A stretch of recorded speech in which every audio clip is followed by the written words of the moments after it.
Dios majestuoso, cantémosle.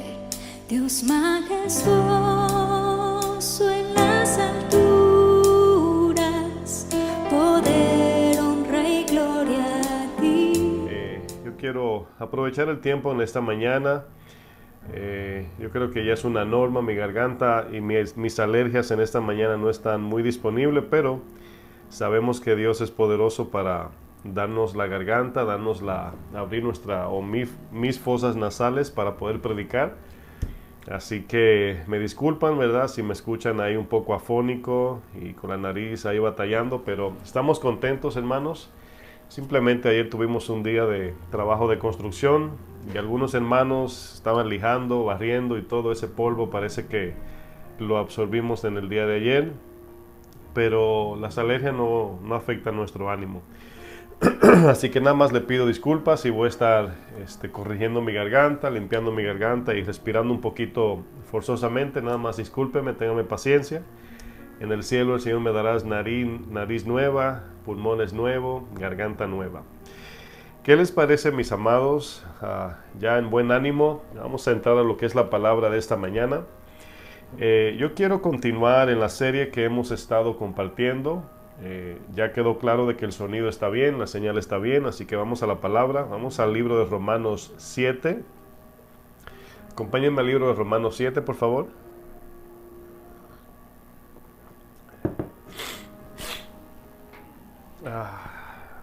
Romanos 7.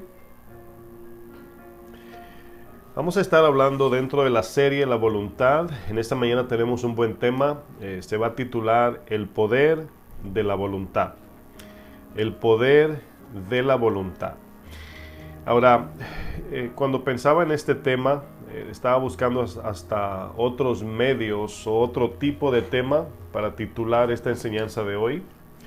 Y la razón por qué digo eso es porque en el momento que para muchos, ¿verdad? Muchos conceptos, algunas personas, cuando nosotros, por ejemplo, mencionamos la palabra poder, para algunos de inmediato la mente se va por otro lado, ¿verdad? Nosotros a veces nos equivocamos, podemos ver dos tipos de poderes, vamos a decirlo así. Por ejemplo, cuando alguien te invita a un lugar, ¿verdad? O alguien te dice ayúdame con esto, tú puedes decir no puedo, ¿verdad? Y ahí está el verbo poder, ¿verdad? Puedo o no puedo. Pero existe un poder, por ejemplo, como el poder de Dios. Dios tiene todo poder, Él es omnipotente, Él es todopoderoso, dice la palabra. En el poder de Dios podemos saber que todo el poder de Dios es ilimitado, ¿verdad? Dios tiene todo el poder. Pero aún Dios es todopoderoso, Dios no puede mentir. Ahí vemos otro tipo de poder. Dios no puede ser infiel, Dios no puede traicionarnos, Dios no puede ir contra su santidad. Eso no significa que Dios tiene limitaciones en su poder divino, en su omnipotencia. Simplemente es una manera de distinguir tipos de poderes. Por ejemplo, la palabra dice que la vida y la muerte está en el poder de la lengua. Eso no significa que al decir eso estamos diciendo que la lengua tira rayos, que si la lengua dice vamos a decir a la nieve que se convierta en chocolatitos cayendo del cielo se va a cumplir. No, estamos diciendo que este proverbio dice en la lengua está el poder ofender, el poder bendecir en el sentido de palabras, el poder animar, el poder de desanimar, pero no el poder de decretar algo y que venga a existencia, que venga, vamos a decir, de la nada. El poder creativo de Dios no lo tenemos. Ahora, Satanás tiene poder, es un poder limitado, pero debemos de no menospreciar de que aunque es un poder limitado, no significa que es poco. Aún siendo poder, cuando digo limitado, quiere decir que Dios le ha dado poder como un ángel, él es un querubín caído, tiene poder. De ahí, partiendo de esa idea de que Satanás tiene poder, podemos ver cómo cuando el Señor le cedió el paso a Satanás para que vamos a decir, probase a Job, Bien, vemos en el libro de Job todo lo que Satanás hizo, ¿verdad? Ahora bien, vemos cómo a veces tomamos el término el poder de las tinieblas, el poder de la potestad del aire. Cuando vemos la historia del hombre del Gadareno, en la ciudad de Gadara, donde el Señor hizo libre a un hombre, dice que rompía las cadenas, ¿verdad? Tenía un demonio y ese demonio tenía poder. Entonces no debemos ignorar que los poderes de las tinieblas son reales. También hay otro tipo de poder y es el poder del pecado. Ahora, ese poder del pecado es el que vamos a estar mirando hoy. El tema de hoy, el título es el poder de la voluntad, obviamente de nuestra voluntad o de la voluntad del ser humano. Cuando yo digo el poder de la voluntad, me estoy refiriendo, usando una definición acerca de lo que vamos a hablar hoy, estamos hablando de cómo la voluntad está bajo la esclavitud, humanamente hablando, sin Cristo, bajo la esclavitud del pecado, controlada por el pecado, dominada y gobernada por el pecado. Y es importante que distingamos estas dos, podamos distinguir estas dos partes y no confundir. Entonces, en el libro de Romanos 7 vemos Pablo definiendo su capacidad humana. Por ejemplo, vamos a estar leyendo el texto donde Pablo dice: lo que quiero hacer no hago, mas lo que quiero hacer no hago. Y Pablo lo que está diciendo no es que él vive una vida de pecado, ¿verdad? Porque aunque en su mente quiere agradar a Dios, el pecado siempre lo vence y vive como él quiere. Pablo lo que está diciendo es, por así ponerlo, hay veces que tengo deseo así como de volar, ¿verdad? Pero aunque quiero volar y doy un salto para volar, no puedo. Termino haciendo lo que no quiero porque quiero volar y no puedo volar. Entonces aquí el problema de lo que Pablo se está refiriendo es un problema de capacidad, no de anhelo, no de deseo, en el sentido de que ya Dios nos ha dado la capacidad de obedecer su palabra. Antes no teníamos esa capacidad. Entonces vamos a estar leyendo estos textos y quiero dar ese contexto para que tengan la idea cuando vayamos leyendo, porque a medida que vamos a leer Romanos 7, escuchen bien, se va a notar como hasta un poquito confuso, ¿ok? Entonces vamos a leer Romanos 7 desde el versículo 15.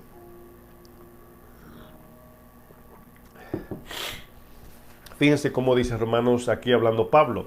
Pablo comienza a hablar de él en el sentido de él tratar de agradar a Dios en su capacidad. Esa es la idea. Dice, porque lo que hago no lo entiendo.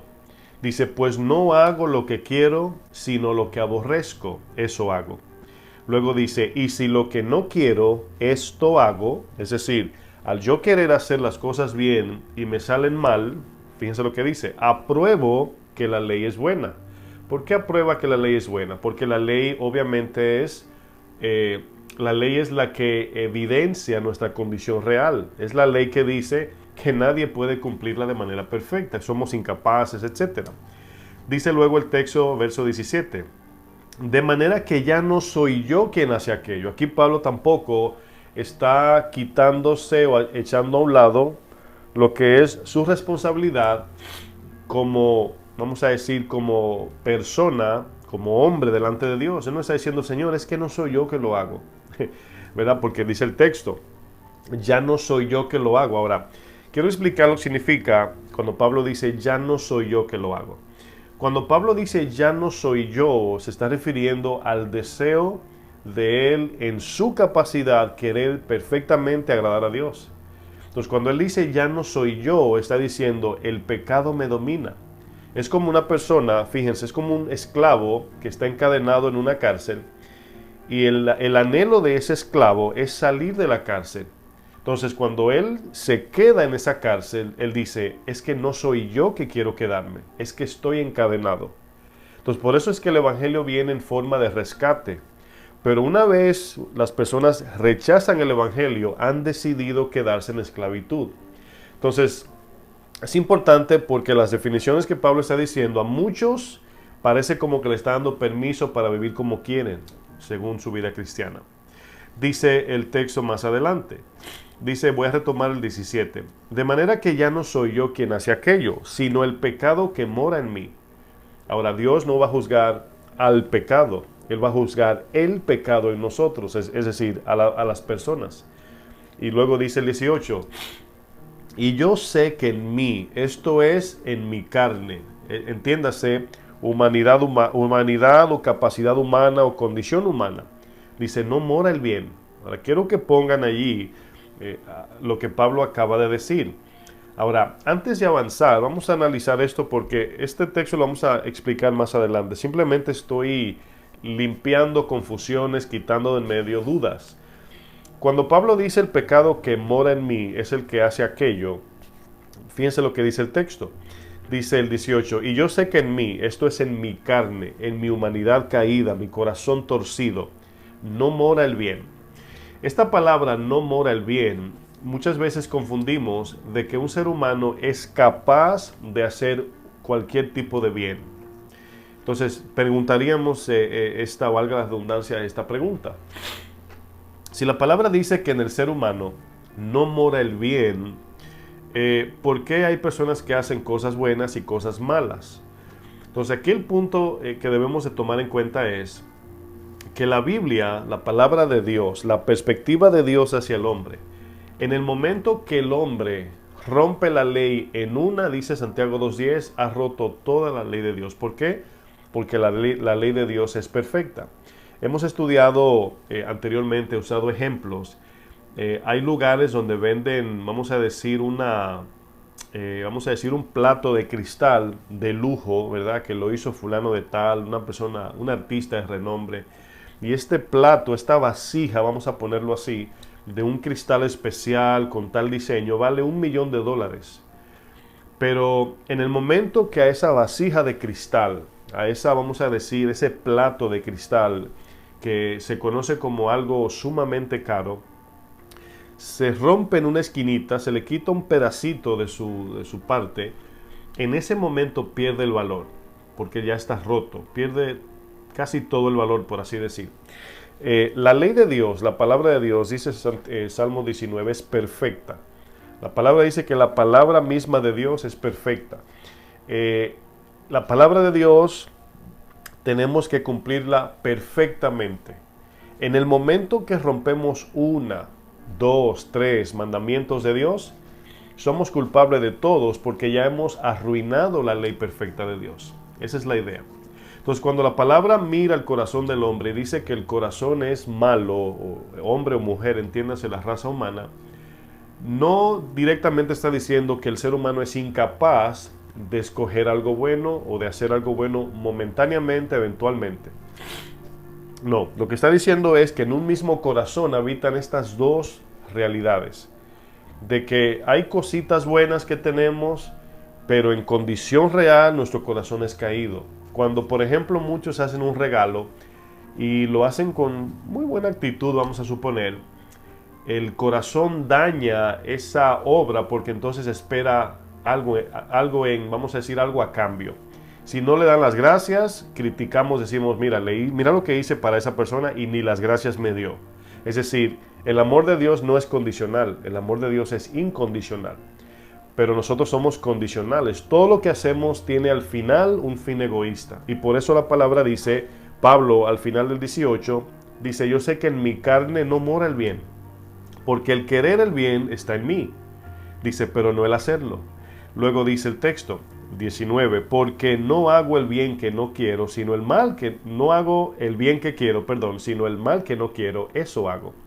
Y si hago lo que no quiero, ya no lo hago yo, sino el pecado que mora en mí. Dice el 21. Así que queriendo yo hacer el bien, hallo esta ley. Aquí ley significa poder. La palabra ley, por eso dice 1 Corintios 15, si no me falla la mente, dice, porque el aguijón es el aguijón, ¿cómo dice? Porque el poder del pecado es la ley. Entonces aquí vemos que la ley se está refiriendo de que el pecado tiene una ley en sí mismo. El pecado es el que te exige lo que él quiere. El pecado es el que te da entendimiento de lo que él piensa que debe ser. Y el pecado es el que forma el deseo, el pensamiento, todo, y se convierte en una ley en el corazón del que no tiene a Cristo. Entonces cuando Cristo nos hace libres del pecado, nos está dando la capacidad ahora de voluntariamente rechazar el pecado, negarnos al pecado para seguir a Cristo. Ahora, quiero que no olviden de que negarnos al pecado no lo puede hacer todo ser humano. ¿A qué me refiero? Me refiero a que necesitamos el poder del Espíritu Santo para poder negarnos. Ahora bien, el viernes estuve hablando bajo el tema encontrando balance en el sufrimiento. Esa fue la enseñanza de la serie de los viernes. Allí utilicé el texto de Hechos 1:8. En ese texto dice algo muy importante. Aparecen 3 palabras. Número 1, recibiréis poder, ¿verdad? Cuando haya venido sobre vosotros el Espíritu Santo. Y luego dice, y me seréis testigos. Vamos a ver esas 2 palabras. Recibiréis poder y me seréis testigos. Jesús le está diciendo a los discípulos, ¿se acuerdan cuando Pedro, en un momento Jesús dice, me van a matar? Y luego Pedro dice, Señor, yo doy mi vida por ti. En ese momento Jesús mira a Pedro y le dice, Pedro, todo tu ser, tu cuerpo, tu alma, tu espíritu, me niega por naturaleza. Y vemos que Pedro dice que lo negó 3 veces. La Biblia no dice por qué lo negó 3 veces. Pero cuando vemos números, en el sentido de cuando Jesús dice Señor, Señor, ¿verdad? Tiene un sentido enfático donde Pedro, cuando niega a Jesús 3 veces, fíjense, es como si fuera todo su ser negó al Señor. Su espíritu, su alma, su cuerpo, todo, o sea, no hubo duda de que cuando Pedro negó a Jesús, lo negó al 100%. Incluso llegó un momento que hasta maldijo en el momento que estaban acusándolo de que él era uno de ellos. Es importante esto porque aquí vemos que es en el poder del Espíritu Santo que podemos, escuchen bien, negarnos a nuestra voluntad en el poder del Espíritu para luego hacer la voluntad de Dios. Es de aquí de donde viene la idea del poder de la voluntad. Ahora, quiero que escuchen bien. Es importante aquí. Termino leyendo verso 21. Así que queriendo yo hacer el bien, hallo esta ley que el mal está en mí. Dice, porque según el hombre interior me deleito en la ley de Dios. Ahora, el hombre interior aquí es el espíritu. Aquí ya Pablo es nacido de nuevo. El espíritu que Dios, no el santo, sino el espíritu que hemos estudiado ya, que Ezequiel 36, Juan 3 nos promete. Un nacido de nuevo recibe un espíritu nuevo de Dios. Y luego mora el Espíritu Santo junto con ese creyente. Dice el verso 23, pero veo otra ley en mis miembros que se revela contra la ley de mi mente. Dice, y me lleva cautivo a la ley del pecado que está en mis miembros. Esta condición de lo que Pablo está diciendo en Romanos 7, nos damos cuenta que Pablo está afirmando de que ahora en Cristo, aun siendo cristianos, tenemos una doble naturaleza. Tenemos la, vamos a decir, capacidad de, aún siendo cristianos, matar a alguien, robar, mentir, adulterar, etcétera. Todavía tenemos esa capacidad. ¿Cómo sabemos? Porque Efesios 4:22 dice que nos despojemos del viejo hombre, que nos despojemos de la vida pasada. Y nos damos cuenta, hermanos, que Pablo en la carta de los Efesios nos dice, en el capítulo 2, nos dice que nosotros al conocer a Cristo, es decir, antes de conocer a Cristo, antes de ser cristiano, éramos esclavos de la carne, éramos esclavos de la corriente de este mundo y éramos esclavos de Satanás. Desde el capítulo 1, 2 y 3 de Efesios 2, ahí aparece. Vamos a ver el primer verso de capítulo 2 de Efesios, acompáñenme ya. Efesios 2:1.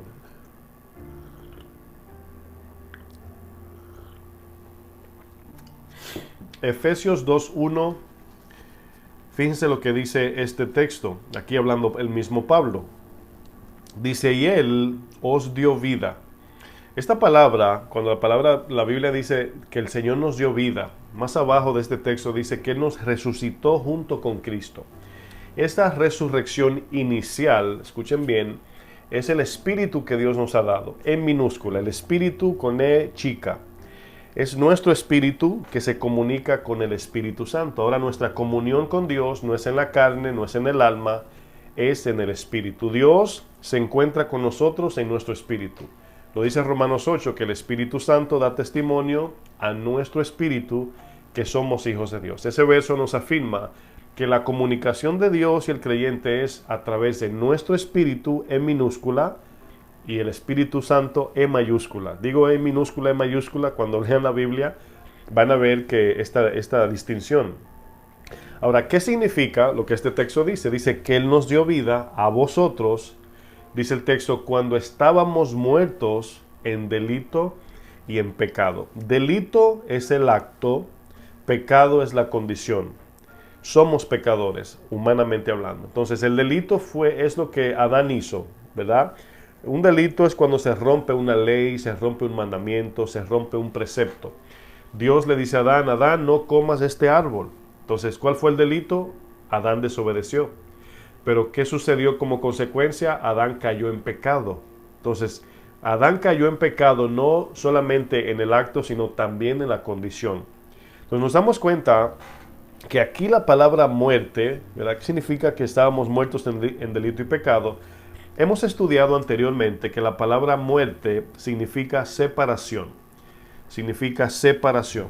Es desde aquí de donde Jesús toma la expresión, deja que los muertos entierren a sus muertos. Muertos espirituales entierren a los que se mueren físicamente. También dice la Biblia en Efesios, despiértate tú que duermes, dice luego, y levántate de los muertos y te alumbrará Cristo. Son expresiones bíblicas. Dice también en otra parte de la Biblia, cuando el hijo pródigo vuelve a casa, su padre le dice, porque mi hijo era muerto y ha revivido, ¿verdad? Estaba perdido y es encontrado. Esa palabra muerte entendemos por el contexto de que no murió físicamente. Muerte hablaba de la separación del hijo y el padre. El hijo pródigo se fue de la casa y Jesús está ahí ejemplificando de que todo ser humano que se desconecta de su creador está muerto, ¿verdad? Aunque esté vivo, espiritualmente está muerto. La palabra muerte es utilizada en la Biblia bajo tres conceptos. Número uno es la muerte física. La muerte física es cuando vemos la separación de este mundo. Cuando alguien muere físicamente, se separó de este mundo físico y de las personas que habitan en esta tierra. La muerte espiritual es la separación temporal de Dios. Es así que lo voy a poner para que se entienda. Es la separación temporal de Dios. ¿Por qué digo temporal? Porque vemos que desde el tiempo de Adán, Dios no se separó al 100% del hombre, o sea, Dios no abandonó al hombre, es la palabra. Y vemos que la muerte espiritual es un hombre o una mujer separado de Dios, pero es temporal hasta que venga la promesa, el cual ya vino, el cual es Cristo. Y por tercero tenemos la muerte eterna, que es la separación completa y total del hombre y Dios. Cuando el Señor le dijo a Adán que el día que coma del árbol de la ciencia del bien y del mal, ciertamente morirás, es obvio que se refería a la muerte espiritual, porque Adán siguió con vida, Eva siguió con vida física, pero cuando él le dice ciertamente morirás, le estaba diciendo ciertamente te vas a separar de mí y vas a vivir bajo los preceptos de la carne, el mundo y Satanás. Esta separación o muerte espiritual habla de una disfuncionalidad, o podemos decir, mejor dicho, la incapacidad de cumplir con los mandamientos perfectos de Dios. Esa es la muerte espiritual. La muerte espiritual, hermanos, la podemos ver aún siendo cristianos en el sentido de que cuando queremos hacer el bien a alguien que nos ofende, nos sentimos tristes al ver nuestro corazón cuando queremos el mal de alguien. Y a nosotros a cada rato nos llegan pensamientos malignos, llenos de malicia. El Espíritu Santo produce esa convicción que te dice, esos pensamientos no son de Dios. Santiago dice, desechando toda malicia y abundancia de malicia, abundancia de lo que es pecado que llega a la mente. Bueno, esta muerte, hermanos, espiritual, afectaría nuestra mente y corazón. Y es por esto que Ezequiel, cuando trae la promesa del Espíritu Santo, dice que Dios nos daría una mente nueva y un corazón nuevo. Y junto con ello, el agente capacitador y revelador, el Espíritu Santo. Ahora, no pierdan de vista esas tres cosas. Ezequiel 36 dice, recibirán de la promesa un corazón nuevo, un espíritu nuevo y el Espíritu Santo. Es importante esto. Ahora, vamos al libro de Mateo, Mateo 5, verso 3. Yo voy a leer una versión que se llama Nueva Biblia Viva. Lo pone muy sencillo, así que usted vaya buscando ahí Mateo 5, verso 3.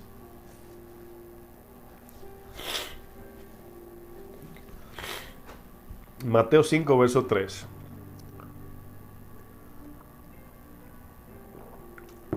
En el Sermón del Monte, el Señor usa la palabra pobre en espíritu, refiriéndose a la muerte espiritual, es decir, a la incapacidad de los hombres y las mujeres también, entiéndase, de agradar a Dios, de cumplir la ley.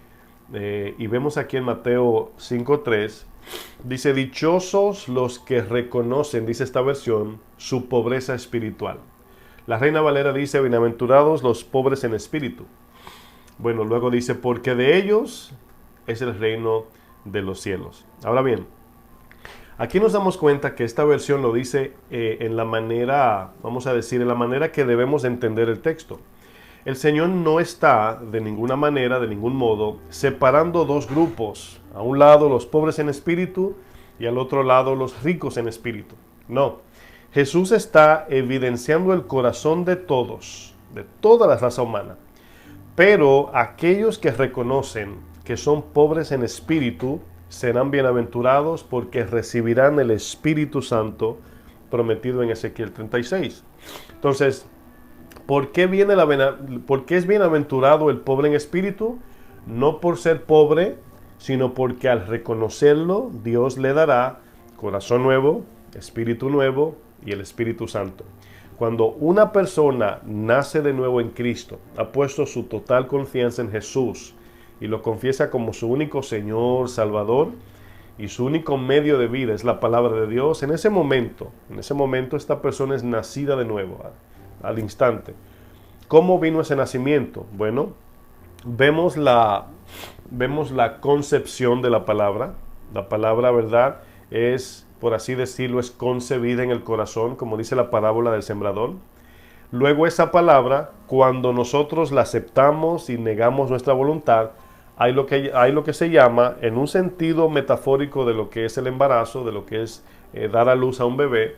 Luego vemos concepción, luego vemos consumación. Es decir, recibimos la palabra en el corazón y luego nosotros nacemos. ¿Cómo? Espiritualmente. Entonces aquí nos damos cuenta que al nacer de nuevo, ya estudiamos anteriormente en el tema del domingo pasado, Dios produce el querer. Son una de las cosas que nosotros recibimos al nacer de nuevo, es el sentir. Y aquí es donde vemos un problema muchas veces en muchos o cristianos fríos que se han endurecido, o aquellos que han ido a la iglesia y no han nacido de nuevo.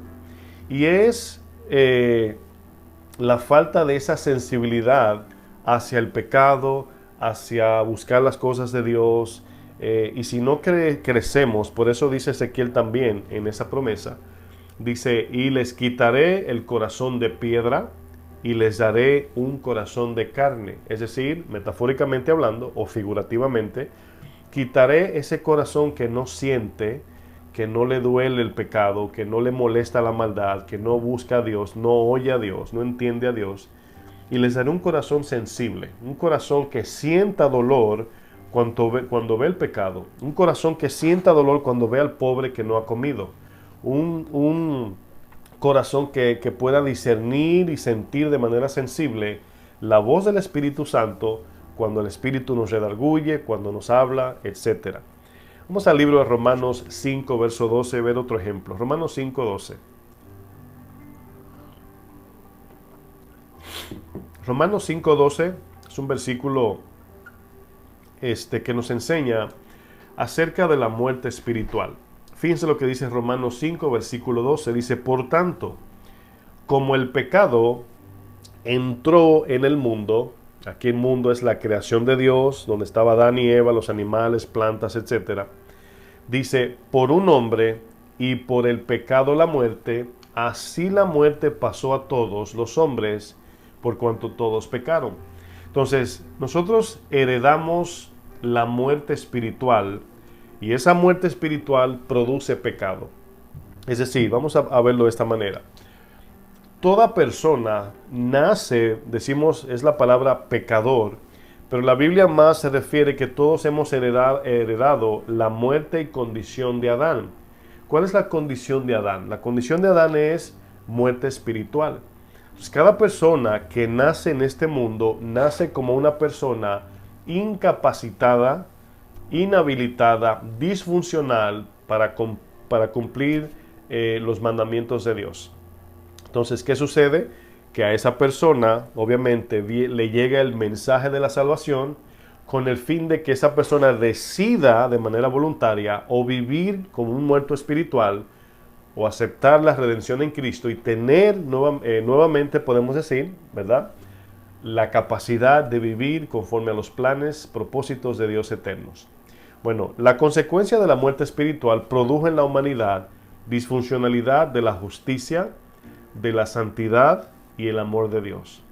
Nosotros, la santidad de Dios habla de la pureza del corazón, habla de la intención. La justicia habla en la manera que, por así ponerlo, tratamos a los demás, en el sentido de equidad.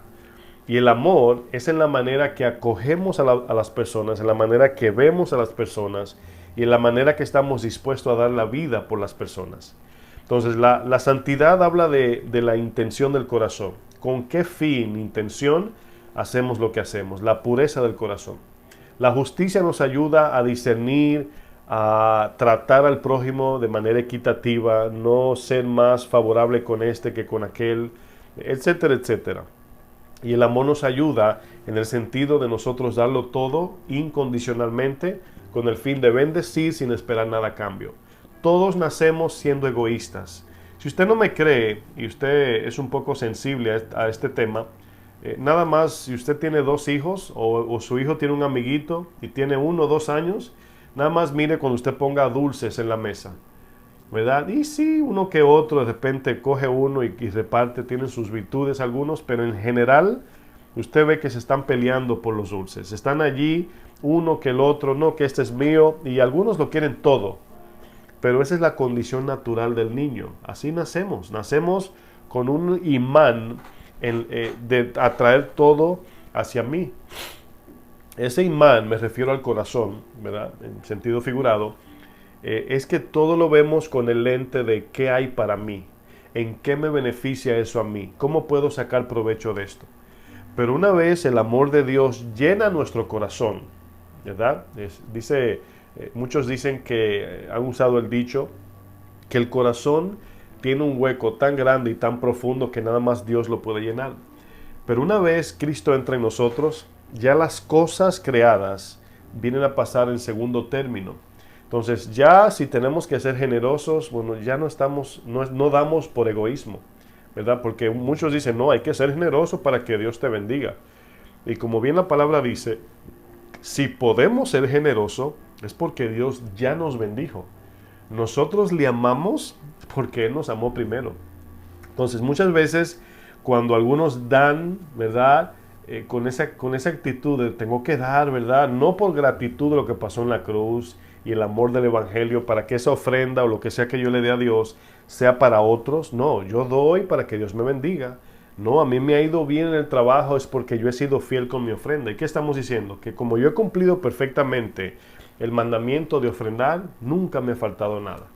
Miren, hasta el que no ofrenda no le falta nada. Usted ve gente que son infieles y Dios sigue siendo fiel. Entonces ahí es donde está el punto que no debemos confundir. La depravación, mis hermanos, la perversidad y corrupción del pecado entró en el ADN de la humanidad. El pecado nos encerró en una celda de iniquidad, esclavizando nuestra voluntad al poder del pecado. Aún tenemos la última palabra para decir sí o no, como el Señor le dijo a Caín, Caín, el pecado está a la puerta, pero tú puedes enseñorearte de él. Tú le puedes decir que no. Entonces, aquí vemos que todos sin Cristo o antes de Cristo estamos en una condición de muerte. ¿De muerte qué? De muerte espiritual. No teníamos la capacidad de cumplir la justicia perfectamente, vivir en perfecta santidad y tener el amor incondicional, así como Cristo. Imposible. Todo esto es dado de parte de Dios. Miren, Romanos 3, vamos allá, vamos a seguir avanzando. Romanos 3, versículo 10.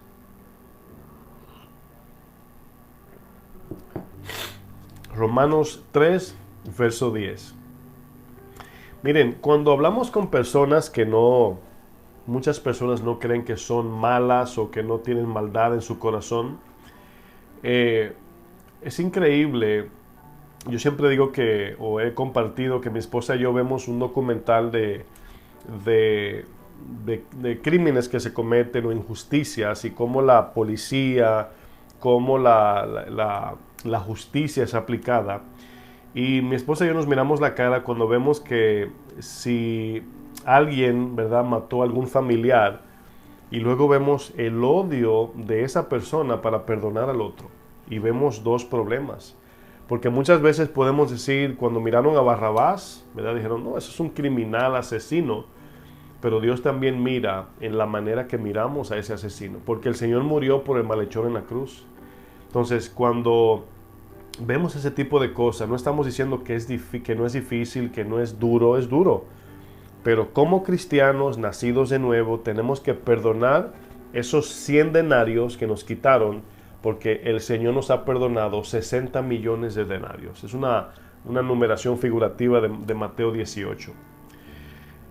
Romanos 3:10 dice, como está escrito. Bueno, está hablando obviamente de los salmos del Antiguo Testamento. Como está escrito, como bien Dios ya lo dijo, podemos decir, no hay justo.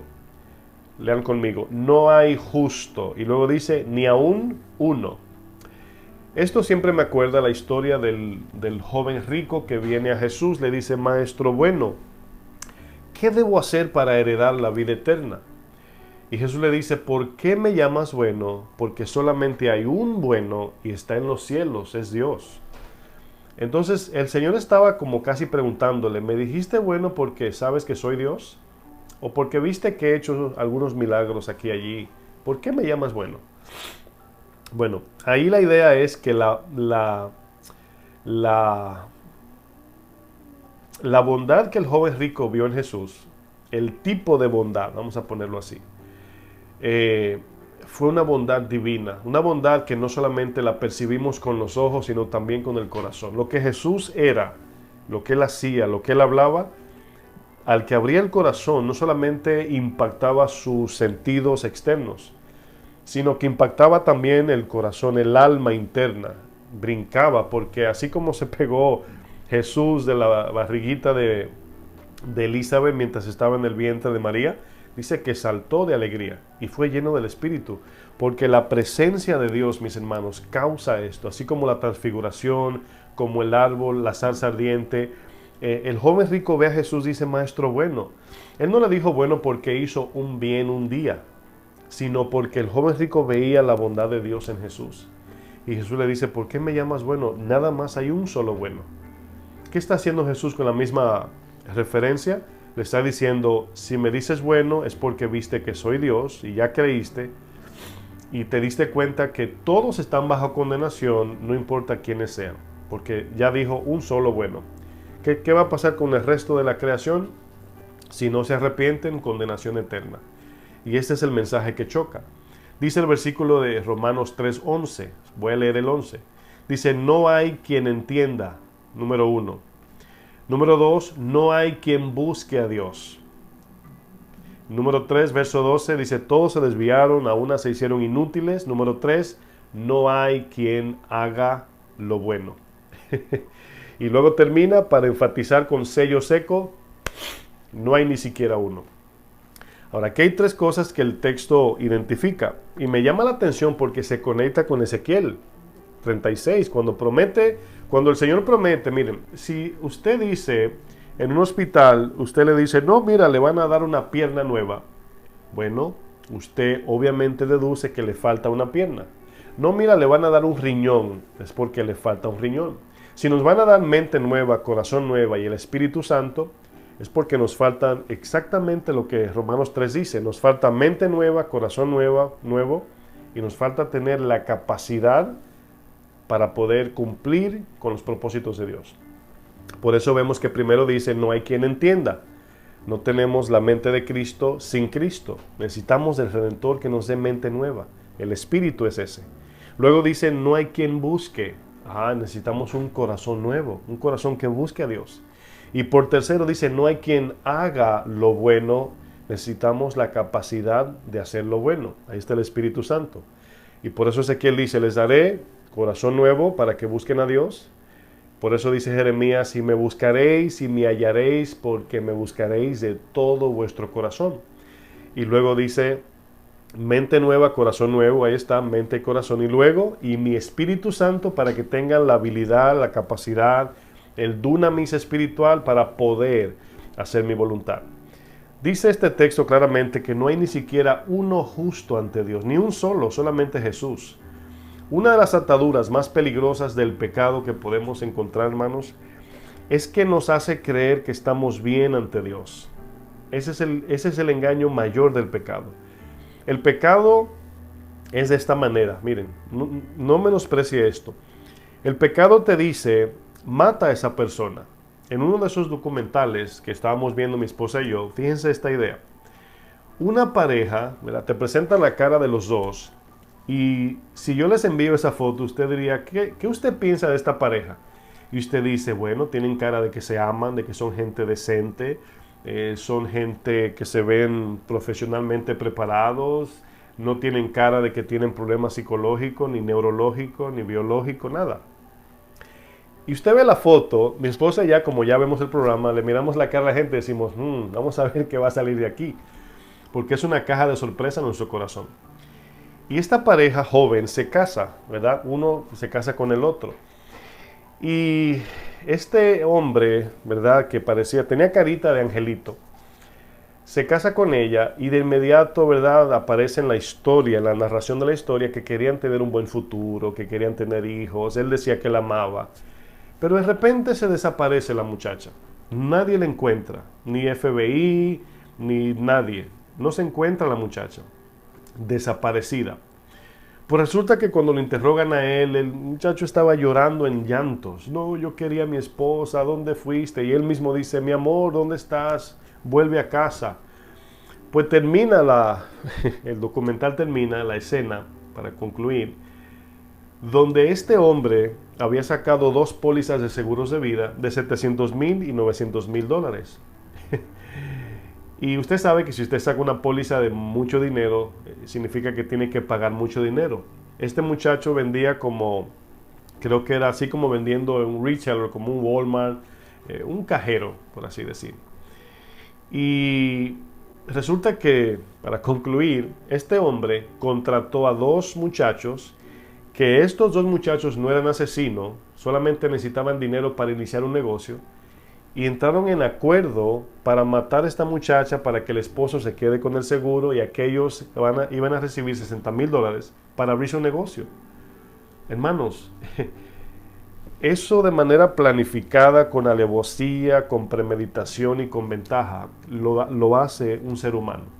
Usted quizás diría, ay, ¿quién haría eso? Hermanos, nosotros, seres humanos. No fue un león que sacó el cálculo y dijo, le voy a sacar seguro de vida a mi leona y le voy a decir a una jaina que la estrangule y yo me quedo con el dinero de la leona. No, hermanos, un ser humano hizo esto. Y a veces pensamos que cuando la palabra dice engañoso y perverso es el corazón, hermanos, minimizamos Jeremías 17:9. Es el problema que muchos de nosotros nos decimos a nosotros, no, yo no soy, después que maté a 1,000, no, yo lo hice por una buena causa. Esa era la mentalidad de Hitler, que lo que él estaba haciendo era bueno, era necesario. Y así es el corazón, engañoso y es perverso. Entonces, es el pecado que forma esta idea en nosotros y por eso nos controla y por eso el poder del pecado, por eso llamada la enseñanza, el poder de nuestra voluntad de hacer cosas que a veces no podemos desligarnos. Vamos a Deuteronomio 29 para ver una advertencia del Señor. Estoy leyendo Nueva Biblia Viva, NBV, se llama Nueva Biblia Viva, es muy sencilla, y los textos, es primera vez, ¿verdad?, que la estoy usando, pero veo que los textos los simplifica, esa es la idea, para que muchos entiendan las palabras que a veces necesitan traducción. Deuteronomio 29, verso 18. Estoy leyendo Nueva Biblia Viva.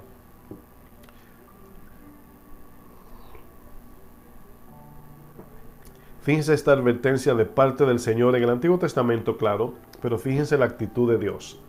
Dice, el día en que cualquiera de ustedes, hombre o mujer, familia o tribu de Israel, comience a apartarse del Señor nuestro Dios. Miren, cuando Adán y Eva pecaron, y es algo que no debemos, hermanos, se lo digo en amor, grábese esto, tatúeselo en su mente y en su corazón, figurativamente hablando, no lo haga literal. Pero lo que quiero decir es, haga lo suyo. Nosotros pecamos no cuando cometemos el pecado o cuando planificamos el pecado. Nosotros pecamos en el momento que nos separamos de Dios. En el momento que sacamos de Dios de nuestra mente, estamos caminando en la carne. La palabra claramente dice, no andéis en la carne, porque manifiestas son las obras de la carne, y una lista larga dice, andad en el Espíritu. Andar en el Espíritu es sencillamente caminar 24 horas con la palabra de Dios, gobernando nuestros sentimientos, pensamientos y voluntad. Comienza con nuestra mente. Entonces, pecado, Jeremías dice, el Señor dice, 2 males ha hecho mi pueblo. Primero, me dejaron. Segundo, se buscaron otros dioses. Ahora, el primer mandamiento habla de que amemos a Dios sobre todo. Entonces, si no amamos a Dios sobre todo, los demás mandamientos se van a romper solos. Incluso cuando alguien, y esa es la razón por qué Santiago 2:10 dice que si rompes uno, rompes todos, es por esto. En el momento que tú robas, el pecado se identifica como pecado de robo, pero Dios lo mira como el pecado de que abandonaste a Dios y robaste. Cuando Ananías y Zafira pecaron, Pedro le dice, ¿por qué hiciste esto? ¿Por qué permitiste que Satanás pusiese esto en tu corazón? Entonces, si caminamos pensando en esto, hermanos, no vamos a estar asustados por robar o matar, no. El pecado del cristiano es apartarse de Dios, echar a un lado su palabra, vivir sin caminar en oración, en su palabra, adorando a Dios. Ya como resultado de ese pecado viene robo, matanza, etcétera, etcétera. Entonces, por esta razón, cuando le decimos que no a Dios, le estamos diciendo que sí, o a la carne, o al mundo, a Satanás. El primer pecado es dejar a Dios. Entonces, aquí vemos que el texto dice, al final del 18, y comience a apartarse del Señor nuestro Dios. Y luego dice, y desee, fíjense, apartarse de Dios y desea adorar los dioses de esas naciones. Ese día saldrá de entre ustedes una raíz que producirá fruto amargo y venenoso. Escuchen bien, en el momento que yo me aparto de Dios, es como una persona, hermanos, ¿han visto personas tercas que están en el hospital y lo tienen con el oxígeno aquí y de repente se enojan y hacen así, se quitan el oxígeno y luego se desmayan? Bueno, esa es la idea de cuando nos apartamos de Dios, de inmediato en nuestro corazón entra la amargura del pecado, el engaño del pecado. Por eso dice, producirá fruto amargo y venenoso. Escúchenme bien. Cuando el mago Simón de Hechos 8 le pide el Espíritu Santo a Pedro, Pedro le dice, arrepiéntete porque veo que tu alma está llena de amargura. Dice, porque veo que estás en una condición de amargura. ¿Por qué le habla de amargura? Porque está comparando, por así ponerlo, ese líquido que forma el fruto, así como la savia es la que forma el fruto. Ese amargo, hermanos, es el veneno de Satanás. Esa amargura es nacida, originada en el padre de mentira. Dice, porque veo que en cárcel de amargura está Simón el mago. Así le dice Pedro. Es decir, la intención de por qué él quería el Espíritu era para engañar a la gente, sacarle el dinero. Porque veo que en prisión de amargura estás. Arrepiéntete a ver, escuchen bien, a ver si Dios tiene compasión, si Él quiere o no quiere. Porque Él es Dios, Él es el jefe. Y por eso dice el texto, 19, que ninguno de ustedes, escuchen bien, al oír las advertencias de esta maldición se está refiriendo a las consecuencias del pecado que Dios mismo enviará. Ya estudiamos acerca de que Dios no está en control de tu decisión, pero está en control de la consecuencia. Dice el texto luego, si alguno ignora que Dios nos ha advertido de estas maldiciones y piense livianamente, en su Reina Valera hay otra parte, o sea, se lee de otra forma, lo vamos a leer también, este verso 19, dice, piense livianamente y se diga. A mí me llama la atención esta palabra livianamente, es decir, tener en poco, tomar como algo muy sencillo, eso significa. Dice el texto, piense livianamente y se diga a sí mismo, prosperaré, o sea, me irá bien, tendré paz, seré una persona bendecida, aun cuando me conduzca de acuerdo con mi propio capricho. Dice, porque será la ruina de todos. Todas, dice el 20, el Señor no lo perdonará. Su ira se encenderá contra aquella persona. Su Reina Valera dice, humeará su ira. Dice el texto, todas las maldiciones escritas en este libro caerán sobre ella y el Señor borrará su nombre de debajo del cielo. Verso 21. Escuchen bien.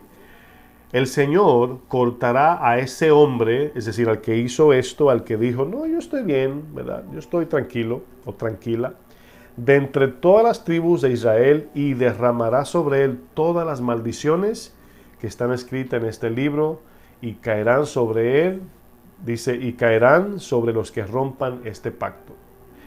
Miren, en la Reina Valera, el verso 19 se lee así. Y suceda que al oír las palabras de esta maldición, la advertencia de Dios y consecuencia, dice, él, la persona, se bendiga en su corazón diciendo, tendré paz. ¿Cuántos de nosotros hemos dicho eso y no es la paz de Dios? Dice, aunque ande en la dureza de mi corazón, a fin de que con la embriaguez quite la sed.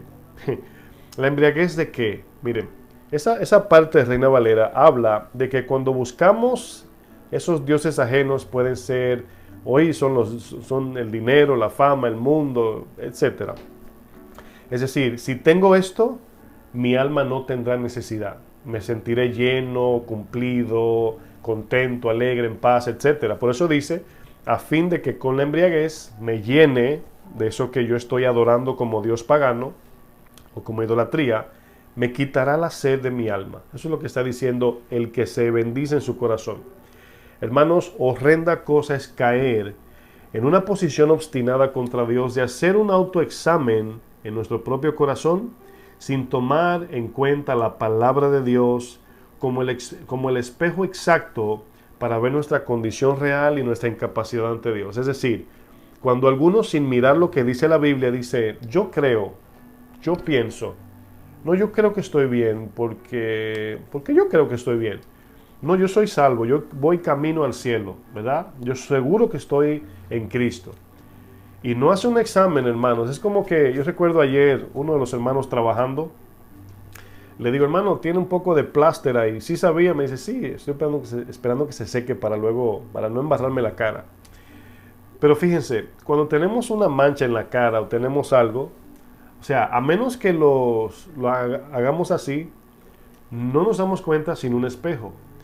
La palabra de Dios es la que ilumina nuestro corazón, alumbra en lo oscuro de nuestro corazón y saca cosas de allí que tú dices, ay Dios mío, eso estaba allí. Cuando tú levantas el mueble de tu casa que ves cucarachas, polvo, dust mite, todo eso, así es la palabra, mis hermanos, así mismo es la palabra. El pecado desea lo carnal y terrenal. El pecado anhela y forma su propio pensamiento en ti y en mí. Luego nos arrastra tras la red de Satanás y luego nos mata.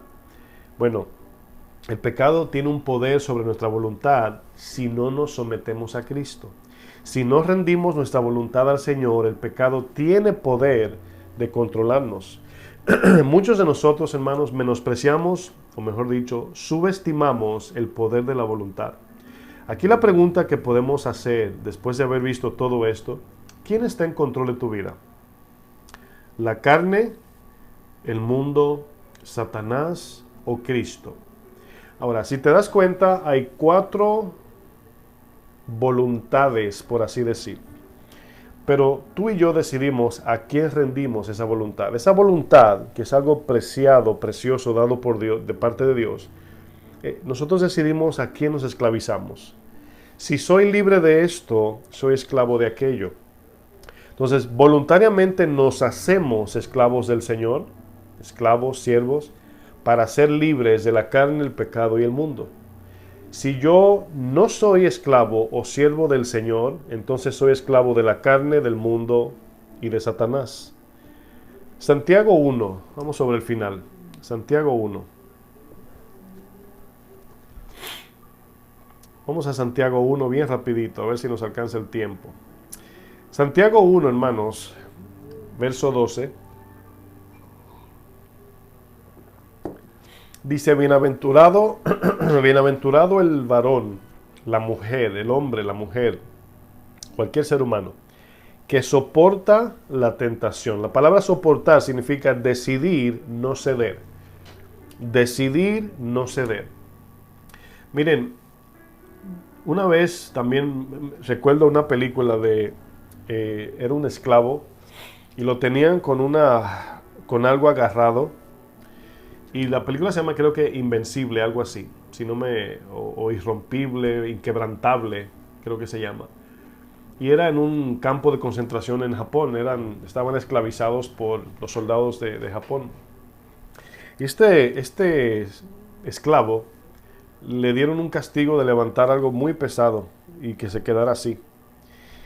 Y de una manera increíble, en la película, claro, este hombre así, era inquebrantable. Cuando nosotros, por ejemplo, decidimos resistir algo, inmediatamente sentimos dolor. Si es algo como esa película, algo pesado, nos tiembla los brazos. Pero hay veces que la misma Biblia nos enseña, creo que 1 Corintios 10, 13, dice que Dios no nos permite mayor tentación de la que podamos soportar. Pero aún leemos ese texto, sabemos que soportar la tentación, soportarla, es doloroso. Sí duele, pero no es un dolor que no podamos soportar. Duele, pero lo podemos soportar. Y esta palabra habla que nosotros debemos de decirle que no a la tentación. Dice, porque cuando hayas resistido la prueba, y este texto yo siempre lo interpreto así, recibirá la corona de vida, significa recibirá la salvación. Ahora usted quizás dirá, pastor, yo pensé que yo recibí la salvación en Cristo. El punto aquí es, hermanos, que nosotros recibimos la salvación en Cristo un día. Pero nosotros caminamos mientras estemos en esta tierra y todavía tenemos, siendo cristianos, tentaciones de salirnos del camino, de abandonar la fe, de apostatar. Entonces, por esa razón, tenemos que ver los textos que dicen el que persevera hasta el final. No el que persevera hasta el final a ver qué pasa en el cielo, no. Este será salvo, dice el texto. El que persevere. El que no persevere, es obvio el texto, no será salvo. Entonces aquí dice el texto, recibirá la corona que Dios ha prometido a los que le aman. ¿Quién va a resistir la tentación? Los que aman a Dios. Cuando alguno es tentado, cuando viene esa tentación, no diga, porque hay quienes dicen, wow, ¿y cómo Dios permite algo así? Bueno, Dios lo permite porque Dios está mirando tu corazón. Si tú cedes a esa tentación, has demostrado que amas más eso que a Dios. Dice el texto, no diga que es tentado de parte de Dios, porque Dios no puede ser tentado por el mal, ni Él tienta a nadie, verso 14. Sino que cada uno, esa palabra cada uno nos hace responsables, agentes responsables individuales ante Dios, hermanos, cada uno. Y esa palabra cada uno significa cada ser humano de manera individual. Cada uno. Dice, es tentado cuando de su propia, y aquí viene una de las cosas que controlan la voluntad del ser humano, nuestro deseo carnal, nuestras pasiones, la concupiscencia, va a decir el texto. Dice, cuando de su propia, fíjense, de su propia, no dice de la concupiscencia que anda por el aire, no, de tu propia concupiscencia, tu deseo carnal de cada persona. Dice, es, número 1, atraído. Esta palabra atraído significa algo que te arrastra porque tiene más fuerza. Algo que te arrastra porque tiene más fuerza. Luego dice, número 2, y seducido. Y la palabra aquí, seducción, es convencer con engaño. La tentación, fíjense la idea.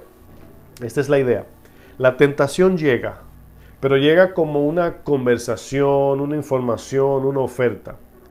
Y esa oferta es para seducirte a que abras el corazón. Una vez le permites a la tentación entrar en tu corazón, entonces te arrastra. Ya en ese momento te domina, te controla. Por eso dice en la palabra que Satanás entró en Judas, entró en su corazón, ya tomó posesión de su voluntad. Ya Judas no podía arrepentirse desde ahí, porque él de manera voluntaria permitió a Satanás tomar el control. Tomar el control. Dice el verso 15, entonces, dice el texto, una vez eres atraído, seducido, entonces la concupiscencia, es decir, el deseo apasionado que domina tu voluntad, el deseo controlador, es concupiscencia, epitsumía del griego, dice, después que ha, número 1, concebido. Ahora, concebir es dejar que algo entre, sea en el corazón o en la mente, es decir, cuando alguien dice concebido, un pensamiento concebido es algo que tú puedes decir, voy a pensar en esto, o no voy a pensar en eso, lo voy a rechazar, lo voy a ignorar completamente. Entonces dice primeramente, aquí vemos la palabra concebido, y es dar entrada al corazón. Luego dice, da luz el pecado, y el pecado siendo, número 2, consumado, concebido, consumado. Y consumado habla de un desarrollo completo, algo que se une la voluntad con la oferta. Y ahí es donde la voluntad ya no hay forma de retroceder. Si tú al pensamiento le diste cabida al corazón, ya de ahí en adelante no hay arrepentimiento. No porque Dios no quiera, sino porque no, ya tu voluntad está sometida a alguien. Es lo que, o sea, tú te has encadenado a la voluntad de otro. Entonces, por esa razón es importante esto. Dice luego, da luz, concibe, consuma y da luz. Es un ejemplo figurativo de lo que es un embarazo, una mujer embarazada, que lo utilicé hace unos momentos, y da luz. Dice, aquí da la luz, dar a luz es la manifestación de la obra de iniquidad. Y esto es lo que produce la muerte. Tanto momentáneamente espiritual, o sea, momentáneamente el cristiano cuando peca se separa de Dios, el arrepentimiento vuelve y lo une, o eternamente en el infierno. Dice el 16, amados hermanos míos, no erréis, no se equivoquen, no se confundan. Toda buena dádiva y todo don perfecto desciende de lo alto, del Padre de las luces, en el cual no hay mudanza ni sombra de variación. Aquí luz y sombra habla de vida y muerte. En los pensamientos de Dios hay vida y paz. Los pensamientos del mundo, de Satanás y la carne, hay muerte.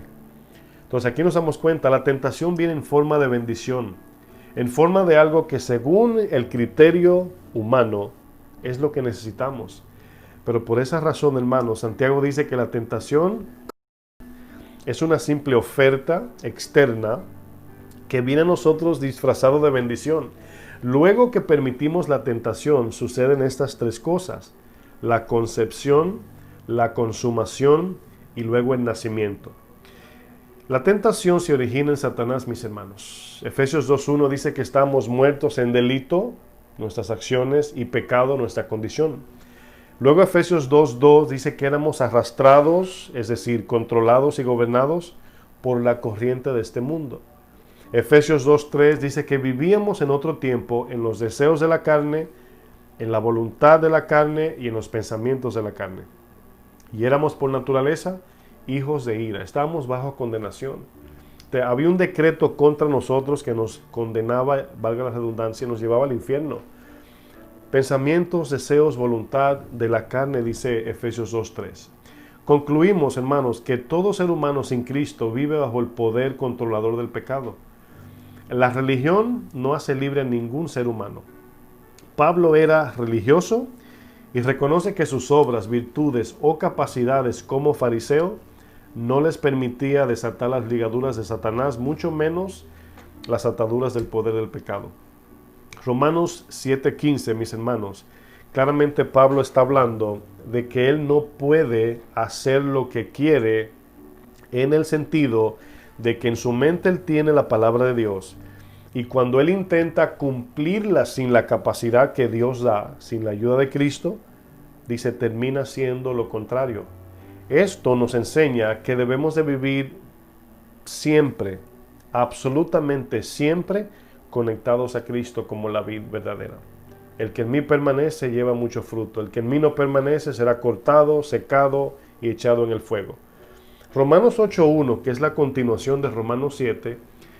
Romanos 7 habla del dilema que tiene Pablo con su incapacidad y su deseo. Yo quiero agradar a Dios, pero no tengo la capacidad. Por eso Romanos 8.1 dice, ahora pues, es decir, por tanto, ninguna condenación hay para los que están en Cristo. Dice, esto es a los que no andan conforme a la carne, sino conforme al Espíritu. Es decir, la palabra conforme la cambiamos por los que no andan haciendo la voluntad de la carne, sino haciendo la voluntad del Espíritu. Gálatas 5.17, unos textos más y terminamos, dice, Gálatas 5.17, porque el deseo, la voluntad de la carne es contraria al Espíritu, y el deseo o la voluntad del Espíritu es contraria a la carne. Y estos se oponen entre sí para que no hagáis lo que quisierais, para que no hagas lo que quieras. O sea, es decir, aquí nos damos cuenta que hay una contradicción, una contraparte, de que si yo ando en los pensamientos, en los deseos, en las actitudes, en la forma de vida de este mundo y la carne, inmediatamente, de manera automática, estoy contra la voluntad de Dios y contra el Espíritu. Estos se oponen, los dos, contra el Espíritu la carne y contra la carne el Espíritu. Se oponen, no hay manera de hacer las dos voluntades.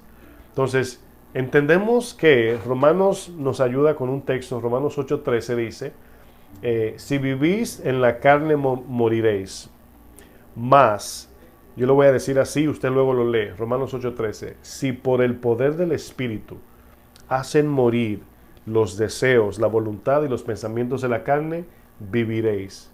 Entonces nos damos cuenta que es por medio del Espíritu que podemos negar la voluntad de la carne, no en nuestra capacidad. Quiero concluir con esta pequeña reflexión, aplicación y este texto de Juan 8, 31 al 36 y ahí terminamos. Juan 8, 31 al 36.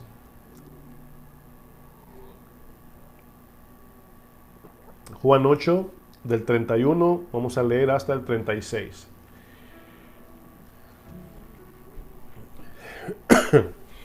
Hermanos, no menospreciemos de que este tema que hemos compartido, el poder de la voluntad en el sentido de cómo el pecado toma control de nuestra voluntad en pensamiento, en sentimientos, en voluntad. Y muchas veces no nos damos ni cuenta, vivimos una vida muy monótona, vamos a decir, una vida habituada según los pensamientos del mundo y no nos detenemos. Por eso es importante diariamente meditar y estudiar la palabra para tener un contraste de cómo estamos. Si no miramos la palabra de Dios reflejando nuestro corazón, no sabemos ni dónde estamos. No sabemos a qué voluntad nos estamos rindiendo. Aquí Jesús argumentando con los fariseos, discutiendo con ellos, por así decir, en Juan 8 le dice, dijo entonces Jesús a los judíos que habían creído en él. Ahora, en Juan 12, del 42 al 43, vemos que aún creyendo, cuando la palabra dice creyeron, puede ser una palabra de sabemos. Es cierto que ese es el que dice ser. Pero luego queda el paso de fe, la confesión. Y Romanos 12, 42 y 43 dice que muchos judíos creyeron, pero no le confesaron. Muchos se dieron cuenta que sí era el Mesías, pero cuando miraron lo que le iba a costar seguir a Cristo, decidieron voluntariamente no seguirle. Pues vemos ahí cómo el pecado tomó control de su propia voluntad y no siguieron a Jesús. Pero era decisión de cada uno, ¿verdad? No era decisión del pecado. Miren, la decisión es de nosotros, pero podemos darle la decisión a alguien que la controle. Es decir, haz conmigo como tú digas. Cuando Caín mató a su hermano, el Señor le dijo, el pecado está a la puerta, tú te puedes enseñorear, pero si le abres la puerta, el pecado se va a enseñorear de ti. Y ahí es donde viene el poder del pecado. Y una vez entró, ya no hay manera de controlarlo. Entonces aquí el texto dice, si vosotros permaneciereis en mi palabra, esa es la aplicación. Dice, seréis verdaderamente mis discípulos y conoceréis la verdad, y la verdad os hará libres. Les respondieron, linaje de Abraham somos y jamás hemos sido esclavos de nadie. Total mentira. Dice, ¿cómo dices tú seréis libres? Jesús les respondió, de cierto os digo, que todo el que hace pecado es esclavo del pecado. Aquí nos damos cuenta, hermanos, que la palabra hace es la palabra griega poieo, que significa algo que funciona de manera, es como una maquinaria, ¿verdad? Es como cuando tú ves, por ejemplo, alguna fábrica que va produciendo productos, ¿verdad? La máquina que mueve todo el funcionamiento de la factoría, ese es poieo. Entonces nosotros somos motivados, sin Cristo, claro, motivados por el pecado. Somos controlados por el pecado, engañados por el pecado, seducidos por el pecado. Nuestro deseo es pecaminoso. Y por eso Jesús dice, todo el que hace, todo el que tiene todo su sistema contaminado, rendido al pecado, dice, es esclavo del pecado.